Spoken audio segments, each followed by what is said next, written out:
Alwal police station పరిధిలో తుర్కపల్లి గ్రామానికి సంబంధించిన రమేష్ అనే వ్యక్తి 1వ తారీఖు రోజు మనకు కంప్లైంట్ ఇవ్వడం జరిగింది. వాళ్ళు 29 రోజు విహారయాత్రలకు పోవడం జరిగింది. ఆ మధ్యలో ఒక 29 నుంచి 1వ తారీఖు మధ్యలో ఇంట్లో దొంగలు పడి వాళ్ళకు ఇంట్లో ఉన్నటువంటి కొన్ని గోల్డ్ ఆర్నమెంట్స్ అలాగే కొంత క్యాష్ పోయిందనేది మనకు కంప్లైంట్ ఇవ్వడం జరిగింది.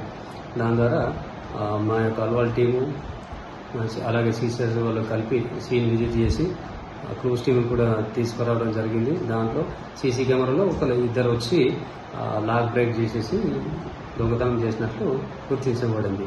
దాన్ని సీసీటీవీని ఆధారంగా చేసేసుకొని ఈరోజు ఒక ముగ్గురిని అదుపులోకి తీసుకున్నాము. దాంట్లో సంబంధించిన కొంత గోల్డ్ కూడా రికవర్ చేయడం జరిగింది.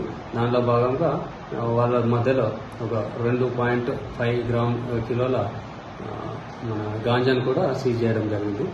ఈరోజు రిమాండ్ చేయడం జరిగింది. తర్వాత ఫర్దర్ ఇన్వెస్టిగేషన్ వాళ్ళని కస్టడీ తీసుకుని మిగతా కూడా పోయిన సొత్తును కూడా రికవర్ చేయడం జరిగింది.